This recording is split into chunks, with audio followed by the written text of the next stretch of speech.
In this lesson, we're going to look at how we can multiply and divide fractions when algebra is involved in them. Now, first we should review how we multiply and divide normal fractions, the ones without algebra.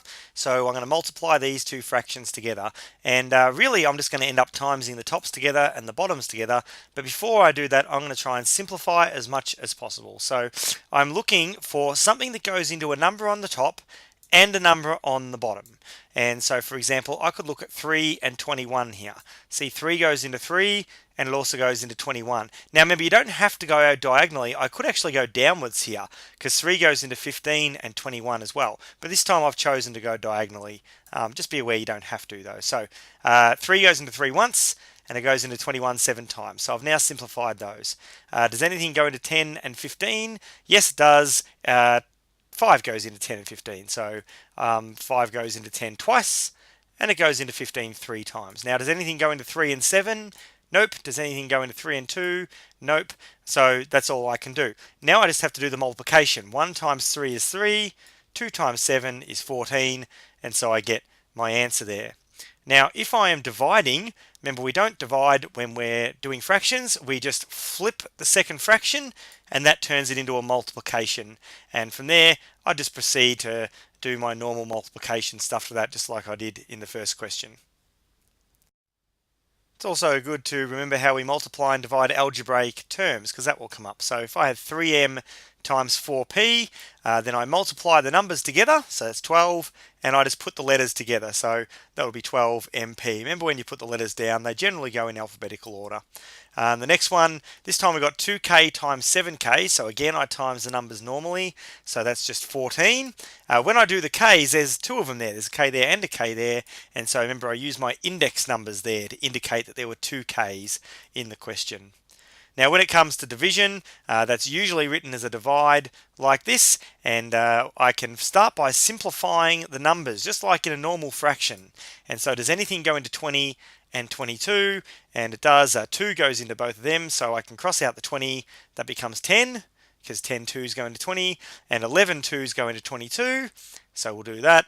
And then the other thing I can do, remember, if there's letters in the fraction, is I can see are there any letters on the top and on the bottom, because they'll cancel each other out. So there's an A here and an A on the bottom, so I can cross those out. Can't cross the C out because there's no C on the bottom. So in the end, this one would just be equal to 10C, because there's 10 there, everything else there is crossed out except the C, and there's 11 there, and everything else is crossed out. Let's now have a go at simplifying this algebraic fraction. And so when we do it, when they're multiplying, the numbers can be simplified as normal. So forget all the letters for a moment, just think, how do I simplify the numbers? Remember, I look for something on the top and something on the bottom that has a common factor. And so 6 and 12, they have a common factor because 6 goes into 6 once and it goes into 12 twice. So I can cross them out and put the new numbers. And for 35 and 14, 7 goes into 35 and 14. It goes into 35 5 times and into 14 twice. And so now I'm going to rewrite this fraction. And so this one here would be 1a, but I'm not going to bother writing down the 1, so it's just going to be a. Remember, we don't write 1s in front of letters, there's no point. And this one's going to be 2bm, this one will be 5ab, and this one will be 2p. So let's write all of that down. Now let's deal with the letters. In my fraction here, I've got a b up the top and a b down the bottom. And if you've got the same letter up the top and down the bottom, even if they're in different fractions, you can cross them out. They'll cancel each other out. And so letters in the denominator and the numerator can be cancelled out, and we can just cross those out. The a's can't be cancelled out. They're both in the numerator.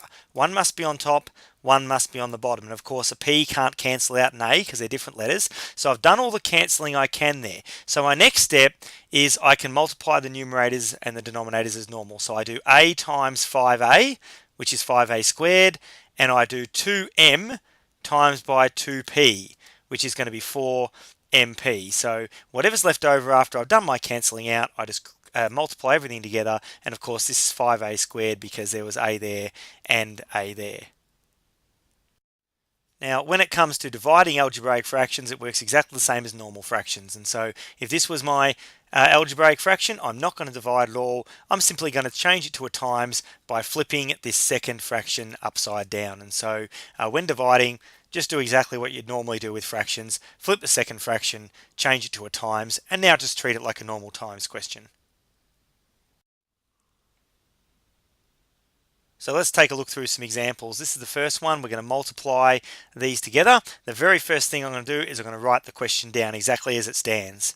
And now I'm going to start crossing things out, anything I can. So I'm going to start with the numbers. I always find it easiest to do numbers first, then do letters. If you want to, you could do letters first, then do numbers. It doesn't matter. They don't interact with each other.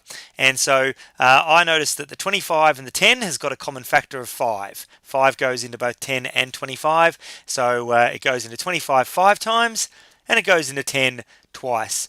Nothing goes into 3 and 8, nothing goes into 5 and 8, nothing goes into 3 and 2. So I'm basically done there. But I can do my letters, and I notice that, look, there's an X on the top and an X on the bottom, and so they can just be crossed out. And there's also a Y on the top and a Y on the bottom. They can be crossed out. This Z here, there's no Z on top anywhere, so it can't be crossed out. It has to stay. I can go straight to my answer now. And because I'm going straight to my answer, I can put it next door over here. So 3 times 5 is 15, and there's nothing else there. 15's on top. That's it. 2Z times 8. So 2 times 8's 16, and there's a Z there. So it's going to look like this. And now the next one, we have a division, and we also don't seem to have a fraction here. So the first thing I'll remember is as I write it down, I can make this a fraction just by putting a 1 underneath it. And now it's a fraction, so I can use my normal fraction rules. And since it's a divide, I'm going to flip this one upside down, and I'm going to make it a times. And so now I've noticed this one didn't change at all. You certainly don't flip both of them, just the one on the right hand side. Make that a times, and flip that upside down. Now, is there any cancelling out I can do? Nothing goes into 7 and 6, but something does go into 4 and 6. And of course, I don't even look at the 1 because only 1 goes into 1, and there's no point in dividing by 1. Nothing changes. So 4 and 6 has a common factor of 2. So if I divide the 4 by 2, I get 2, and if I divide the 6 by 2, I get 3. That's all the cancelling I can do. Notice I'm going down the page this time because I didn't go straight to my final answer. And so just continuing to go down now, 7 times x times, 2 times x times 7 times x is 14x squared, because there's 2 of the x's there. And 1 times 3 is 3. So our final answer is 14x squared over 3. Let's give that a go with some practice questions. Remember to pause the video.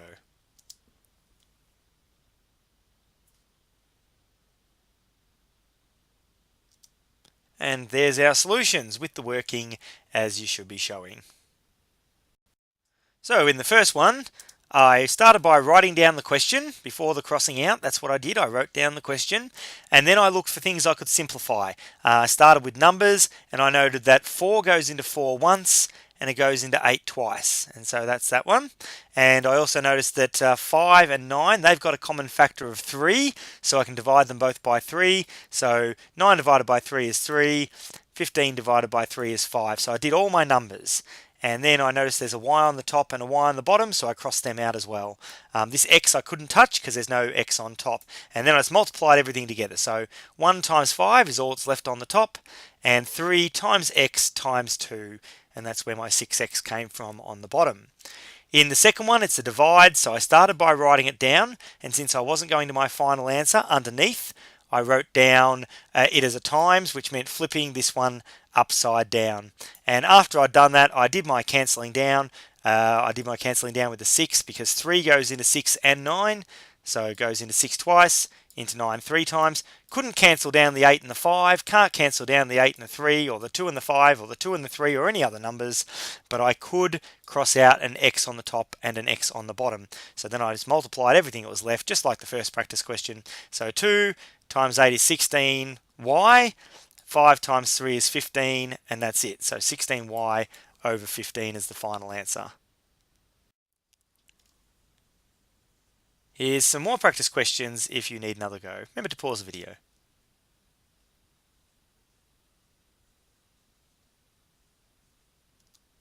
And there's the solutions to those practice questions with the working that you should show. And that brings us to the end of the lesson.